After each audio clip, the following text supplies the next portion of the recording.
Well, for those of you that know me as a man that doesn't have a lot of trouble with words, but in this case I might. But let me tell you what happened to me over a year ago in one of our services here at Word Alive. Pastor Kent had almost finished his sermon, and he walked down off of the platform and stood in front of my wife and I. And here's the words he said as best I can remember. He said, "Paul, your love for the Lord and your obedience has not gone unnoticed, and the Lord is very proud of you. And He's going to use you in a mighty way soon." And then he said, "Very soon you will lay hands on the sick and they'll recover." And all I could think in my mind was, wow, what a word, because I had had many words prophesied over me in the past. But to me, this was the most humbling and powerful thing that had ever been said to me, that the Lord could use me to do that. So I pondered it as Mary did in the Bible when the angels came to her. She pondered these things in her heart. And so I began to ponder. And I'd ask the Lord from time to time, "Lord, what am I to do? When am I to do it?" And in His beautiful, loving way, He would always say, "I'll let you know when it's time."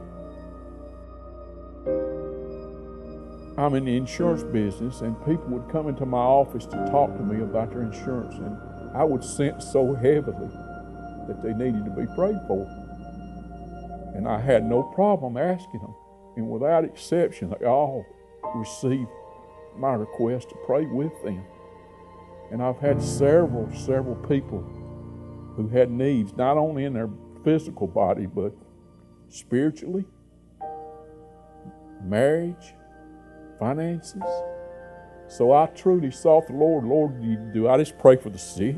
And the message I got was, everybody needs prayer for some reason, and it may be a multitude of reasons you're praying for. Just use what I give you, Paul, for my glory, and that's what I tried to do.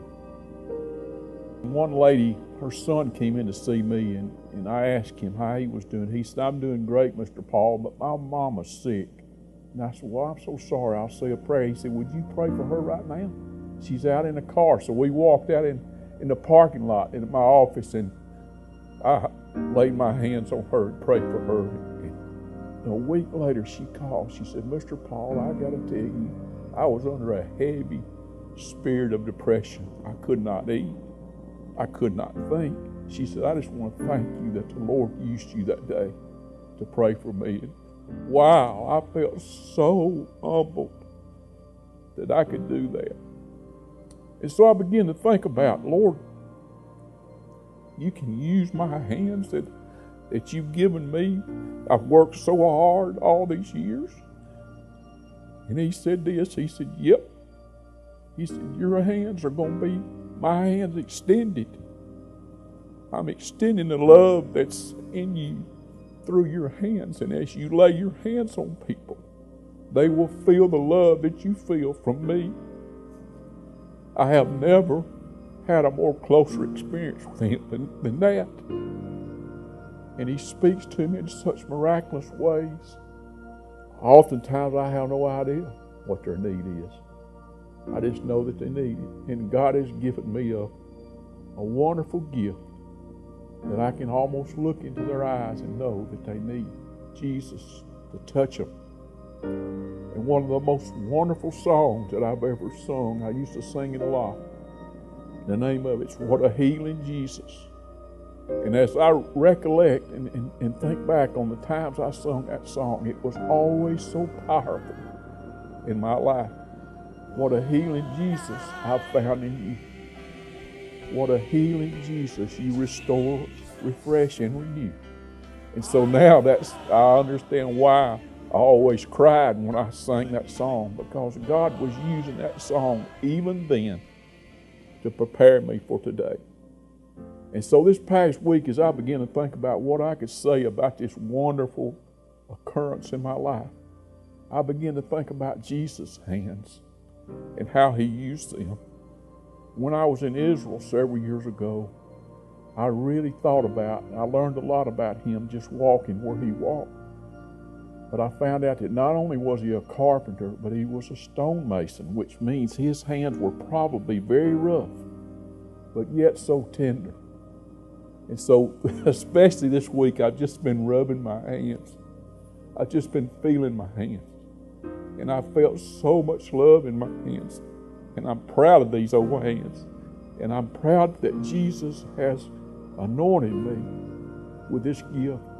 There's no words that I can say today that would be deserving of what he's done in my life. I could go on and tell you, but I think that says enough. And to you people who see this today, I would ask that you simply just look at your hands and say this prayer: Lord, what would you have me to do with my hands? It might be, your hands might be used as a ministry of work. It might be what I'm doing, but I do know that he wants all of us to be very, very responsive to what he tells us to do. So today, if you just look at your hands, turn them over and look at them. They're powerful, they're vessels, and they are his hands extended. I'm Paul Williams, and this is my story.